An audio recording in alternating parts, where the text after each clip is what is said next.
Hey guys, welcome to the video. Today I'm just doing the long overdue NWOpening 71. Seem to have really struggled to get off the ground with these this year, despite there being 11 videos uploaded already on DSW Network this year. I seem to have failed to get round to any of the NW openings I had planned, nor have I done an awful lot of figure videos at all. But today we are doing NWOpening 71, and it is the Elite 93 Cesaro WWE action figure. And there is like a 99% chance I'm going to have to film this in 2 blocks when the light cuts out. So, as I said in the pickups video for this one, I really didn't need an upgraded Cesaro Elite, but I got this in Home Bargains before Christmas for $6.99, and for that price, all of a sudden, I can very much be persuaded. So we've got the cool Cesaro jacket, the yellow and black trunks and boots, and the Cesaro decals there on the knee pads. And already, right off the bat, we can see in the figure, in the picture, that the jacket is not all that accurate. We don't have this white bit of collar on the inside. You know, we can already see that right off the bat. Wasn't this a series where everyone had been released by the time it came out, apart from Ricky Steamboat and Seth Rollins, obviously? Raquel Gonzalez, Cesaro, Cross, T-Bar, is that right? Or was it just Cesaro and Cross, or was it Cesaro and Cross and Gonzalez? I don't know. As you can see on the back, we have the character bio, which for some reason we don't get here in the UK. So we know that this is a US import. We know that Home Bargains have picked up a bunch of these that couldn't sell over in the US, so we got shipped them over here. But we got all the details. Lucerne, Switzerland, 6'5", 232 pounds, finisher neutralizer, US champion, SmackDown champion, Raw Tag Team champion. After 10 years of hard work, the Swift Cyborg finally had his first one-on-one match at WrestleMania, where he took on Seth Rollins. I'm still blown away by how much they hyped up this one-on-one match of a 40-year-old man as being like the new stage of his career, only for him to be released shortly after anyway. And, you know, it wasn't for a title or anything. It just really wasn't all that impressive. We got the rest of the line here. They did have the Karrion Kross when I went in, but I did think, like, yes, I could buy this for the sake of it because it's cheap, but Karrion Kross is another thing. That's someone who I otherwise probably wouldn't pick up at all. Of course, they didn't have the Ricky Steamboats. They probably sold pretty well. The rest of the series, I think they might have had T-Bars and some Home Bargains. But, yeah. Other than that, I think that's more or less everything I need to waffle on about for this. So, let's get into the box. And as I say, there's been loads of NW openings that I planned to do at the start of this year that I just haven't got round to. And then apparently today, after filming the Cars mail opening, which I'll probably put out after this, I decided to just push myself on and do another video. Decided to open the Cesaro rather than anyone else because I just wanted to get it done quick. I don't really have any fondness for this figure. I don't particularly need the opening video to be good. But I felt like we needed some wrestling figure content on the channel. And I just felt like opening this today.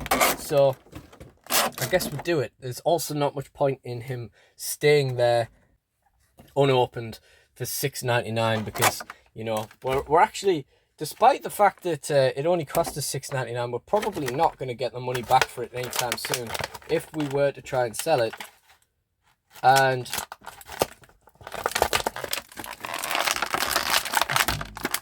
you know, it's really not a huge investment to have in a figure, so there's not really much point keeping him boxed in case we sell him on, because, you know, that's probably just not going to happen. Okay, these boot joints are not good. Let's start off with that. That's going to have to do as far as drop-ins are concerned.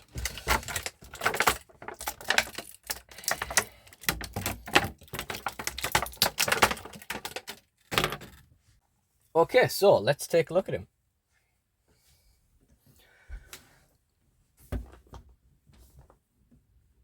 So first of all, I think the head mold is pretty good. You probably want to have a more stern expression on your Cesaro figure, something like this. But you know, it is cool. It's a good likeness. That is a huge delve in the side of his head. I thought that was Mark. We do have a little bit of super glue there, mind you. I think that it could be a lot more generic in terms of like customability if it was this kind of stern expression. Because there, he kind of looks like he could be anyone. And there, he looks like Cesaro. We also have the jacket. We got the Cesaro there over the chest. That doesn't really differ a whole lot from the real jacket itself. And we've got just swing it on the sleeve there. And on the back, we've got back in the swing Cesaro with the Swiss cross in the O, and a nice little silhouette of him swinging someone. We've got nothing on the other arm. Oh, actually, again, I had to say this in the Big John Stud video, and I'll say it again now. Call me a liar. He does have the white on the inside. Okay. This, the black material is like the traditional Mattel robe kind of material, and then the white sleeves are more of a kind of cotton. Like more of kind of, I don't know, tighty whitey's kind of vibe. We also have these epaulets, maybe? Is that the right word? On the edge here, they're basically made out of the same kind of material that a robe string tends to be made from. We can't zip up the jacket or anything in that kind of regard. And then of course we have the tape on his fingers, which is also on the interchangeable fingers. Although it wouldn't have been back at the start of interchangeable fingers. We also have the CSRO on the knee pad, always on that side, and CSRO and the Swiss cross there as well. Laced up on the back, the boots are in this instance, which is a little bit different. And you know me, guys, I like my yellow attires. In particular, nice contrast with the black. We have the Cesaro on the trunks as well, but because of the color scheme, it's actually very hard to really see that properly.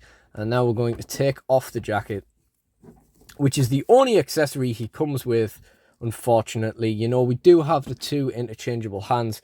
We've got an open grip and a pointing finger for the other hand, which is nice because you know me, guys, I like to have my open grip hands. We do have that Mattel stiff shoulder problem there. That arm does not go flat against him. And it does go up though. It goes up to about there. So that's, you know, that's fine. It just doesn't go down. We got the chest hair on him as well, and of course the crab's ladder, the belly hair, the torso hair, I don't know what you call that. And the very bald back. God, this could totally be an Austin from the back. And his arse, I can't help but notice, is a lot more kind of like rounded than your traditional Elite. Is that a recent change that I just haven't looked at? Like, that looks more like an AEW butt, which I suppose it is nowadays. So we're going to get into the joint check now. And there's a few things that I've noticed so far already right off the bat. Namely, that shoulder won't go down, that torso won't move at all, and these toes, you know, I always make jokes that these joints don't move, but like, he can barely stand up with them. Like, he is not standing up straight with them the way they are. So I think this guy's going to have to go on a thorough boil wash. But that's okay, because I was thinking about swapping this head anyway, because that really happy expression is not going to fit the absurd gimmick that he's going to have in DSW. The shoulder goes out more or less, and the bicep is fine, if a little bit loose maybe. The elbow is okay, and that interchangeable wrist is fine for now. And you see what I mean about that bicep being a bit loose. Now, that other shoulder doesn't go up at all, so that's going to need boiling as well. It goes up, it does not go out at all. That elbow is really quite loose, and the bicep is a bit loose as well. Of course, the torso, we've already said, does not move at all. The waist is okay, but that feels like it could get loose over time.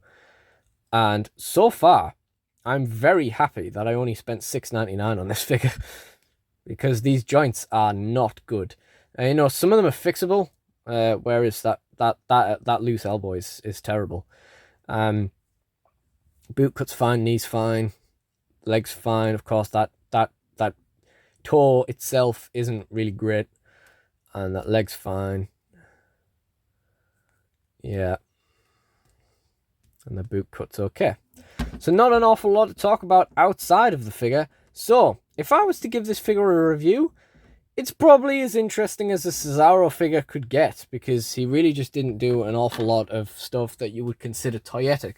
As far as I'm concerned, the yellow and black attire is probably the most interesting he's had, or at least he had in WWE. But that being said, I probably wouldn't have picked this figure up if it hadn't been $6.99. The only reason I did really was to get the double jointed elbows.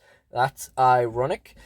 And, you know, the jacket and a kind of more up-to-date look, etc., than the one I already had. And I thought he would probably be in better condition than the loose one that I had gotten off eBay, which maybe he isn't, you know. Maybe the joints are better on that loose one. But that being said, that's everything I really have to say about this figure. So I like to end my unboxing videos by talking about what this guy is going to be doing in my figure fed. And now you will discover, as a little, very, very, very poorly hidden Easter egg in DSW science, what Cesaro's gimmick is going to be in my figure fed. He's going to be one of Chris Jericho's helpers, one of his followers, the crazy scientist Chris Jericho. And that's basically it. I don't really have any plans beyond that for him. Once upon a time, I probably had ideas to give him like title runs and stuff like that, just because I felt like WWE should. But as time's gone on, I probably feel less loyal to that and more loyal to other people in the figure fed who, you know, probably deserve to have title runs in my eyes more than Cesaro probably does. So that's everything for this video. If you enjoyed this video, please do check out the NWOpening playlist in the end screen. Like, comment, and subscribe. Let me know what you thought of it. And I really do appreciate you guys joining me. So thank you all for watching, and goodbye. Lucerne, Switzerland, 645.